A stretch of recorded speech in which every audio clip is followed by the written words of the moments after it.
Il y a plusieurs tâches de l'archiviste médical qui, évidemment, qui sont très utiles, notamment pour la continuité des soins, pour l'apport en statistique. Pour ma part, j'ai choisi la divulgation de l'information. Donc, premièrement, pour ce qui est des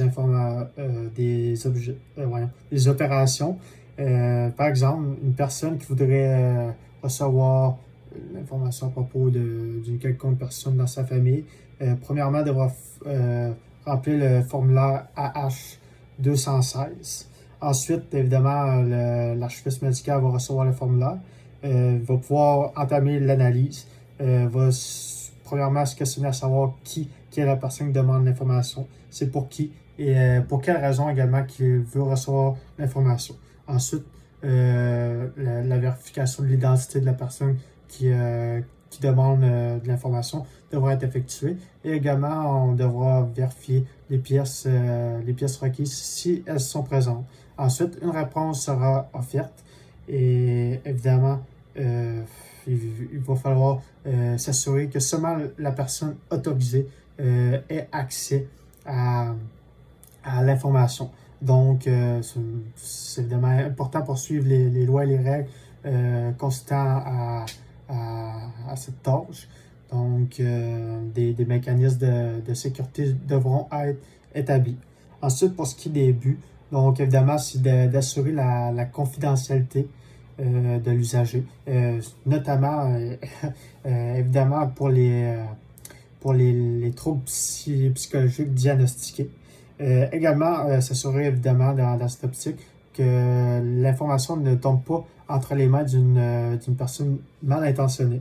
Également, c'est d'assurer une accessibilité aux soins, mais avec le respect de l'usager, et d'assurer une bonne continuité des soins, puisque évidemment, en offrant les documents nécessaires à chaque intervenant. Donc, ça va permettre que les choses continuent de se passer correctement.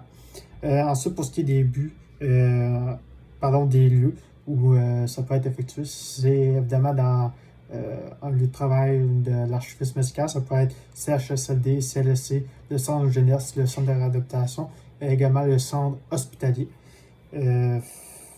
Pour ce qui est des cours qui seront nécessaires pour l'archiviste médical afin qu'il puisse effectuer adéquatement cette tâche, évidemment, il va y avoir la législation qui va l'amener à vraiment pouvoir respecter les règles et les lois qui sont liées à cette tâche.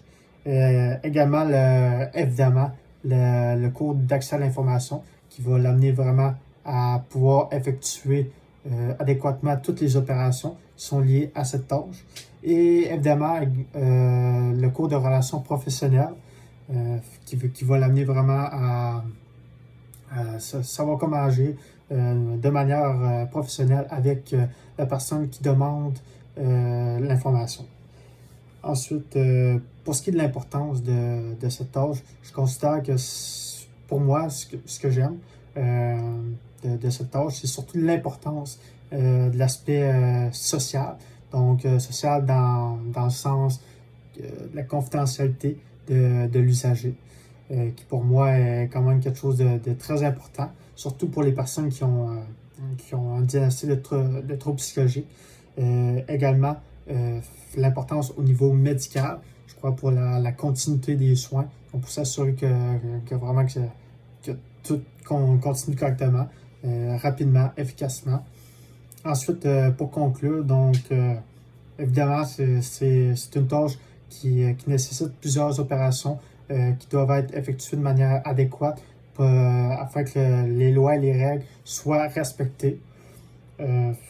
Évidemment, il y a des buts qui doivent être atteints, dont la confidentialité et la continuité des soins, qui, selon moi, comme je l'ai dit, sont très importants d'un point de vue social pour l'usager, également médical, encore une fois, pour l'usager.